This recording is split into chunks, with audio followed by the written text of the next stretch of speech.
Hello my dear students, welcome to my channel Hardik education world. आज का ये video 2025 board exam के लिए सबसे ज़्यादा इम्पोर्टेंट है। बहुत से स्टूडेंट्स कमेंट्स कर रहे थे कि सर सामाजिक विज्ञान का पेपर लाएं जो बोर्ड एग्ज़ाम में 100% आए, और आप लोगों का इंतज़ार अब ख़त्म हो चुका है। आप लोग सामाजिक विज्ञान में धुआं उड़ा दोगे, क्योंकि यह वीडियो सामाजिक विज्ञान के लिए है और आप इस वीडियो को देखने के बाद 95% प्लस ज़रूर अंक लाओगे, क्योंकि आज का यह वीडियो बहुत ही ज़्यादा स्पेशल है। तो प्यारे विद्यार्थियों, वीडियो को लास्ट तक ज़रूर देखना और वीडियो को लाइक कर देना और शेयर भी कर देना, और चैनल पर नए हो तो चैनल को सब्सक्राइब भी कर लेना। तो प्यारे विद्यार्थियों, ये बोर्ड एग्ज़ाम यानी 2025 का मॉडल पेपर है, यानी वायरल पेपर सामाजिक विज्ञान, जो आपकी बोर्ड परीक्षा में 100% आएगा। तो इसमें खंड ए है। क्वेश्चन नंबर फर्स्ट है, वेरी इंपॉर्टेंट क्वेश्चन है। फर्स्ट क्वेश्चन कि ऑटो वन बिस्मार्क का संबंध किस देश से था। ऑटो वन बिस्मार्क का संबंध किस देश से था प्यारे विद्यार्थियों? तो ऑप्शन ए है, पहला है फर्स्ट इटली, ऑप्शन सेकंड है जर्मनी, ऑप्शन सी है यानी फ्रांस, और ऑप्शन डी है ब्रिटेन। तो ऑटो वन बिस्मार्क का संबंध प्यारे बच्चों किस देश से था? तो प्यारे विद्यार्थी आपका ऑप्शन बी सही हो जाएगा, यानी जर्मनी।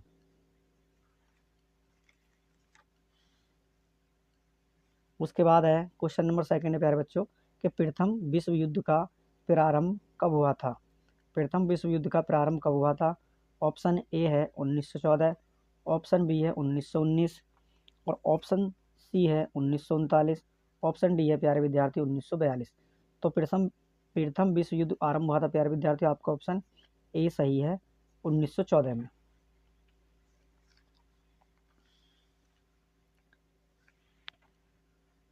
उसके बाद है नेक्स्ट क्वेश्चन है कि निम्न में से किस राज्य में काली मिट्टी पाई जाती है। ऑप्शन ए है झारखंड, ऑप्शन बी है प्यारे विद्यार्थी गुजरात, ऑप्शन सी है प्यारे विद्यार्थी राजस्थान, ऑप्शन डी है बिहार। तो निम्न में से किस राज्य में काली मिट्टी पाई जाती है? तो प्यारे विद्यार्थी आपका ऑप्शन बी सही है, गुजरात। और नेक्स्ट क्वेश्चन है कि निम्न में से कौन सी फसल रबी की है। निम्न में से कौन सी फसल रबी की है? तो प्यारे विद्यार्थियों ऑप्शन ए है चावल, ऑप्शन बी है मोटे अनाज, ऑप्शन सी है चना, और ऑप्शन डी है कपास।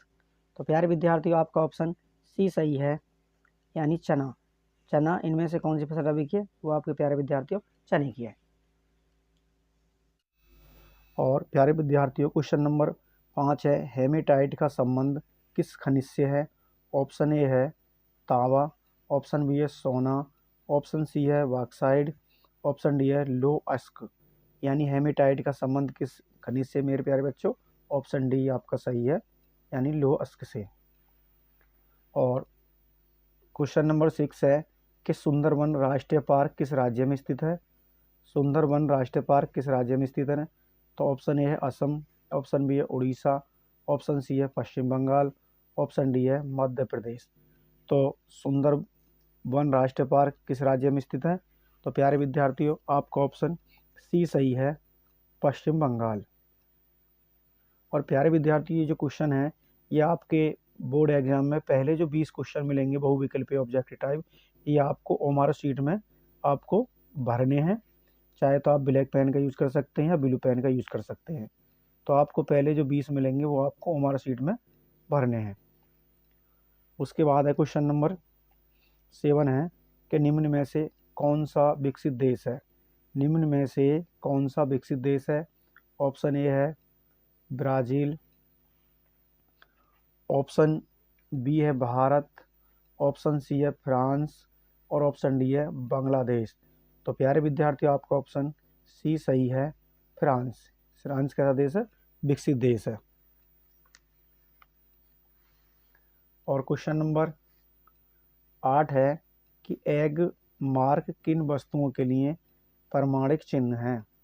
ऑप्शन ए है उपयोग वस्तुएं, ऑप्शन बी है इलेक्ट्रॉनिक वस्तुएं, और ऑप्शन सी है सेवा वस्तुएं, ऑप्शन डी है प्यारे विद्यार्थियों खाद्य पदार्थ।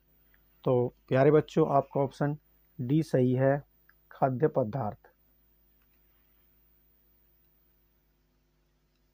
और मेरे प्यारे बच्चों क्वेश्चन नंबर 9 है कि श्रीलंका में कौन सा बहुसंख्यक वर्ग है। श्रीलंका में कौन सा बहुसंख्यक वर्ग है। ऑप्शन ए है तमिल, ऑप्शन बी है सिंहली, ऑप्शन सी है ईसाई, ऑप्शन डी है मुस्लिम। तो प्यारे विद्यार्थियों आपका ऑप्शन बी सही है, सिंहली। और नेक्स्ट क्वेश्चन है कि निम्नलिखित में से कौन सा विषय संघ सूची में है। ऑप्शन ए है प्रतिरक्षा, ऑप्शन बी है शिक्षा, ऑप्शन सी है कृषि और ऑप्शन डी है व्यापार। तो निम्नलिखित में से कौन सा संघ विषय संघ सूची में है। तो प्यारे विद्यार्थियों आपका ऑप्शन ए सही है, प्रतिरक्षा। और क्वेश्चन नंबर नेक्स्ट है यानी 1944 में ब्रिटेन वुड्स सम्मेलन कहाँ आयोजित किया गया। 1944 में ब्रिटेन वुड्स सम्मेलन कहाँ आयोजित किया गया। तो प्यारे विद्यार्थियों आपका ऑप्शन ए है ब्रिटेन, ऑप्शन बी है अमेरिका और ऑप्शन सी है फ्रांस, ऑप्शन डी है भारत। तो प्यारे विद्यार्थियों आपका ऑप्शन बी सही है, अमेरिका। नेक्स्ट क्वेश्चन है क्वेश्चन नंबर 12 है कि निम्न में से कौन 1815 की वियना संधि से संबंधित है। निम्न में से कौन 1815 की वियना संधि से संबंधित है। तो ऑप्शन ए है बिस्मार्क, ऑप्शन बी है नेपोलियन, ऑप्शन सी है ड्यूक मैटरनिक, ऑप्शन डी है ज्यूसेपी मैथेसेनी। तो प्यारे विद्यार्थियों आपका ऑप्शन बी सही है, नेपोलियन, यानी नेपोलियन, ये आपका आंसर है।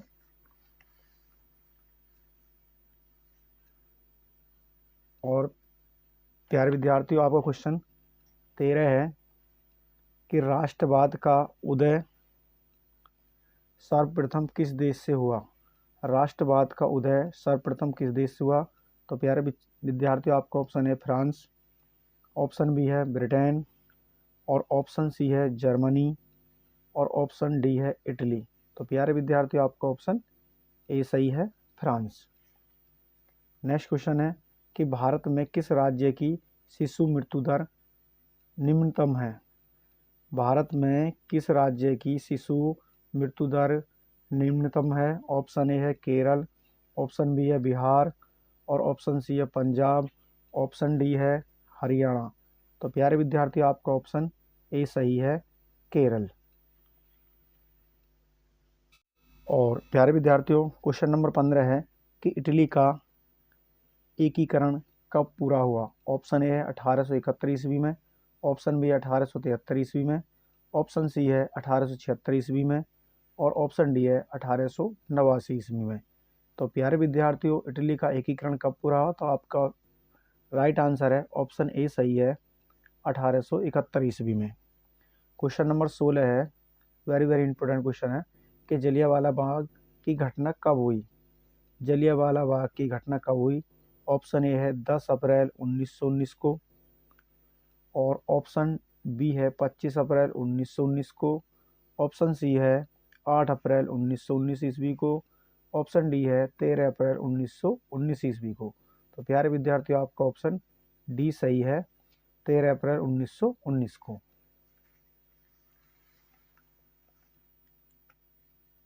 क्वेश्चन नंबर 17 है कि रोलेक्ट एक्ट कब पारित हुआ। रोलेक्ट एक्ट कब पारित हुआ प्यारे विद्यार्थियों। ऑप्शन ए है 1919 ईस्वी में, ऑप्शन बी है 1921 ईस्वी में और ऑप्शन सी है 1918 ईस्वी में और ऑप्शन डी है 1920 ईस्वी में। तो प्यारे विद्यार्थियों आपका ऑप्शन ए सही है, 1919 ईस्वी में। और क्वेश्चन नंबर 18 है कि असहयोग आंदोलन का मुख्य कारण क्या था। असहयोग आंदोलन का मुख्य कारण क्या था। तो प्यारे विद्यार्थियों आपका ऑप्शन ए है रॉलेक्ट एक्ट, ऑप्शन बी है प्रथम विश्व युद्ध और ऑप्शन सी है खिलाफत आंदोलन और ऑप्शन डी है चोरी चोरा की घटना। यानी ऑप्शन ए है रालेट एक्ट, ऑप्शन बी है प्रथम विश्व युद्ध, ऑप्शन सी है खिलाफत आंदोलन और ऑप्शन डी है चोरी चौरा की घटना। तो प्यारे विद्यार्थियों आपका ऑप्शन सी सही है, खिलाफत आंदोलन। और क्वेश्चन नंबर 19 है, इम्पोर्टेंट क्वेश्चन है कि वंदे मातरम गीत के लेखक कौन थे। वंदे मातरम गीत के लेखक कौन थे? ऑप्शन ए है बंकिम चंद्र चटर्जी, ऑप्शन बी है रविंद्रनाथ टैगोर, ऑप्शन सी है शरत चंद्र चटर्जी, ऑप्शन डी है अवनींद्रनाथ टैगोर। तो प्यारे विद्यार्थियों आपका ऑप्शन ए सही है, बंकिम चंद्र चटर्जी। और क्वेश्चन नंबर 20 है कि निम्नलिखित में से किस वर्ष बांग्लादेश ग्रामीण बैंक की स्थापना की गई। निम्नलिखित में से किस वर्ष बांग्लादेश ग्रामीण बैंक की स्थापना की गई?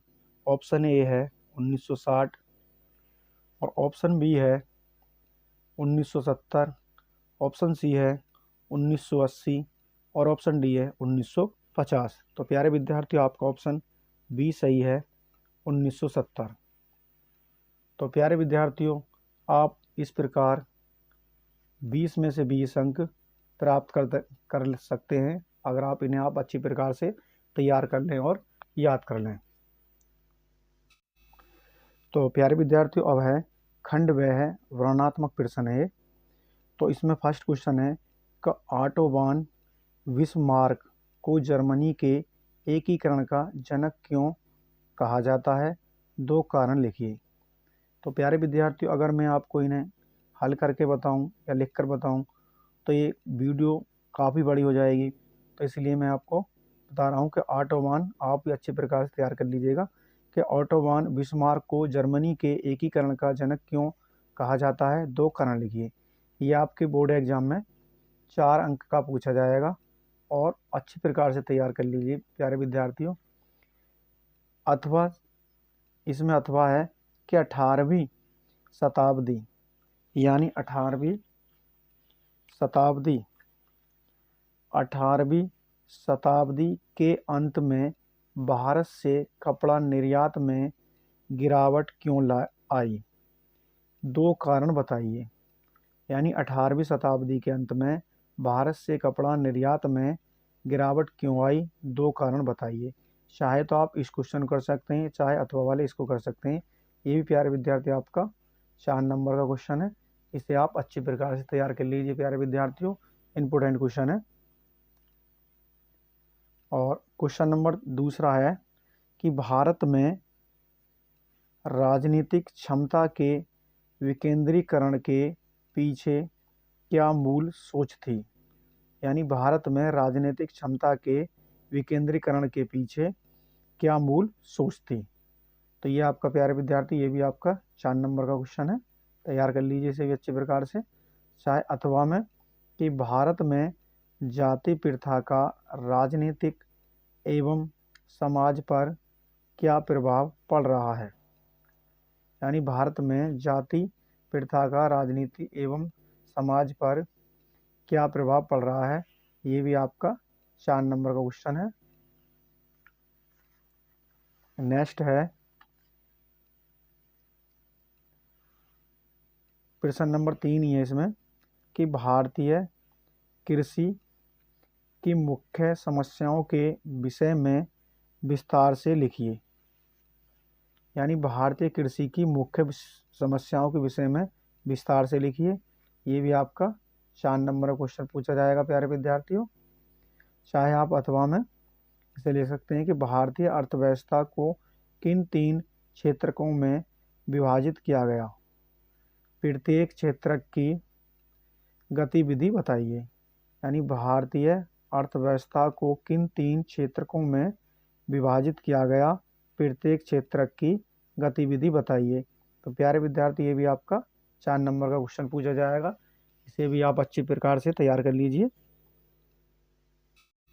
और क्वेश्चन नंबर 4 है इसी में कि भारत में लौह अयस्क के उत्पादन पर संक्षेप में लिखिए। यानी भारत में लौह अयस्क के उत्पादन पर संक्षेप में लिखिए। ये भी आपका 4 अंक का पूछा जाएगा। या अथवा में आप इसे कर सकते हैं कि प्रौद्योगिकी और आर्थिक विकास के कारण संसाधनों का अधिक उपयोग कैसे हुआ है। प्रौद्योगिकी और आर्थिक विकास के कारण संसाधनों का अधिक उपयोग कैसे हुआ है, इसे भी आप तैयार कर लीजिए अच्छे प्रकार से। ये भी आपका 4 अंक का क्वेश्चन पूछा जाएगा प्यारे विद्यार्थियों। और प्यारे विद्यार्थियों क्वेश्चन नंबर 5 है कि संघवाद क्या है। भारत के संघीय ढांचे की 4 विशेषताएं बताइए। तो प्यारे विद्यार्थियों ये आपकी बोर्ड परीक्षा में 6 अंक का क्वेश्चन पूछा जाएगा, 6 अंक का। अच्छी प्रकार से तैयार कर लीजिए जिससे आपके बोर्ड एग्जाम में 95% प्लस अंक आ सकें। चाहे आप अथवा में से कर सकते हैं कि महामंदी के कारणों की व्याख्या कीजिए और बताइए कि भारतीय अर्थव्यवस्था पर इसका क्या प्रभाव पड़ा। महामंदी के कारणों की व्याख्या कीजिए और बताइए कि भारतीय अर्थव्यवस्था पर इसका क्या प्रभाव पड़ा। ये भी आपका 6 नंबर का है। चाहे आप इस वाले क्वेश्चन कर सकते हैं, चाहे इसे कर सकते हैं। उसके बाद है क्वेश्चन नंबर 6 है कि ऊर्जा के गैर परंपरागत 4 स्रोतों का वर्णन कीजिए। ऊर्जा के गैर परंपरागत 4 स्रोतों का वर्णन कीजिए। ये भी आपका 6 अंक का पूछा जाएगा। या अथवा भारत में गैर परंपरागत संसाधनों का वर्णन कीजिए। ये भी आपका 6 नंबर है। चाहे आप इस वाले क्वेश्चन को कर सकते हैं, चाहे इस वाले को कर सकते हैं। उसके बाद है क्वेश्चन नंबर 7 है कि भारत में वन्य जीव संरक्षण के उपाय सुझाइए। भारत में वन्य जीव संरक्षण के उपाय सुझाइए।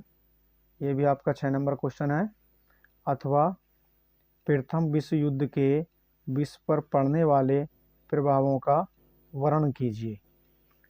चाहे आप भारत में वन्य जीव संरक्षण उपाय बताइए, चाहे आप प्रथम विश्व युद्ध के विश्व पर पड़ने वाले प्रभावों का वर्णन कीजिए। ये भी आपका 6 अंक का क्वेश्चन पूछा जाएगा प्यारे विद्यार्थियों।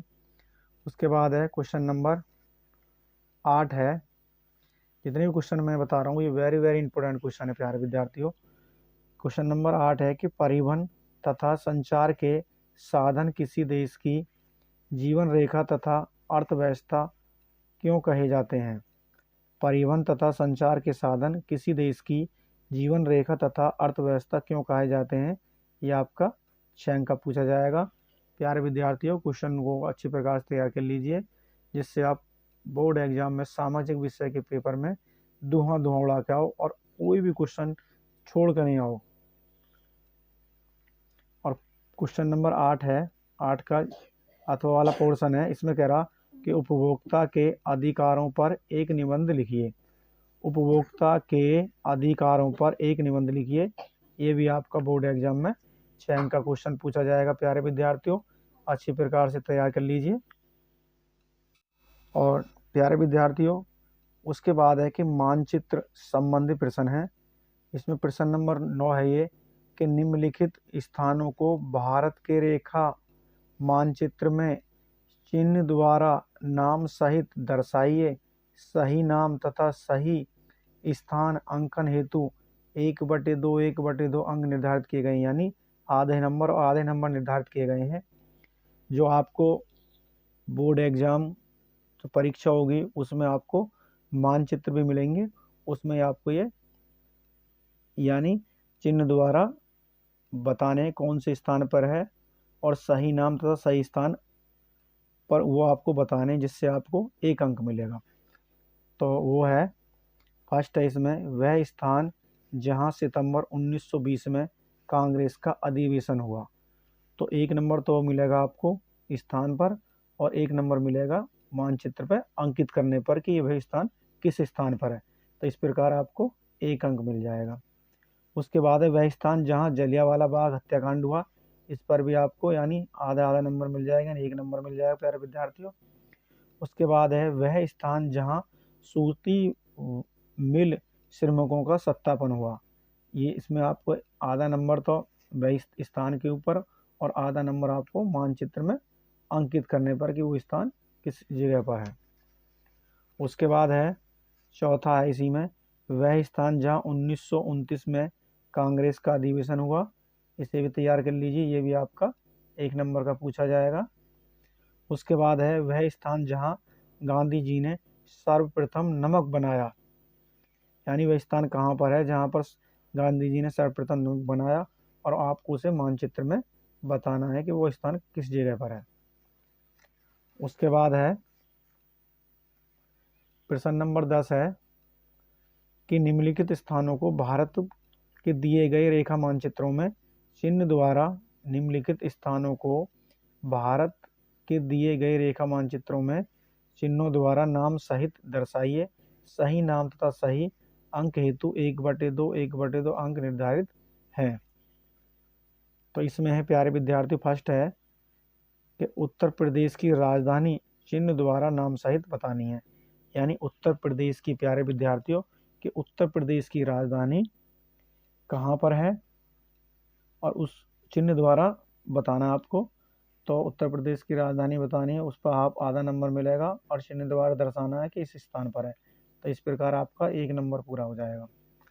उसके बाद है कि नर्मदा नदी पर बना बांध चिन्ह द्वारा नाम सहित बताना है। इस पर भी आपको आधे आधे नंबर मिलेंगे, यानी 1 नंबर मिलेगा। उसके बाद है थर्ड है कि गुजरात की राजधानी चिन्ह द्वारा नाम सहित, ये भी गुजरात की राजधानी बतानी है आपको, और चिन्ह द्वारा आपको दर्शानी है मानचित्र में। इस पर भी आपको कितने मिलेगा, 1 नंबर मिलेगा। उसके बाद है कि सलाल बांध चिन्ह द्वारा राज्य के नाम सहित, यानी ये बताना आपको सलाल बांध किस राज्य में है, नाम सहित बताना है। इस पर भी आपको 1 नंबर मिलेगा। उसके बाद है महानदी चिन्ह द्वारा नाम सहित बतानी है। इस पर भी आपको आधे आधे नंबर, यानी 1 नंबर मिलेगा। तो प्यारे विद्यार्थियों, अगर आज का ये वीडियो पसंद आया तो वीडियो को लाइक कर दीजिएगा, और वीडियो को ज़्यादा से ज़्यादा अपने दोस्तों को शेयर कीजिएगा। और प्यारे विद्यार्थियों, अगर आप चैनल पर नए हैं तो चैनल को सब्सक्राइब कर लीजिएगा। और प्यारे विद्यार्थियों, आज की वीडियो कैसी लगी कमेंट्स बॉक्स में हमें ज़रूर बताना। तो प्यारे विद्यार्थियों, मिलते हैं नेक्स्ट वीडियो में, तब तक के लिए जय हिंद जय भारत।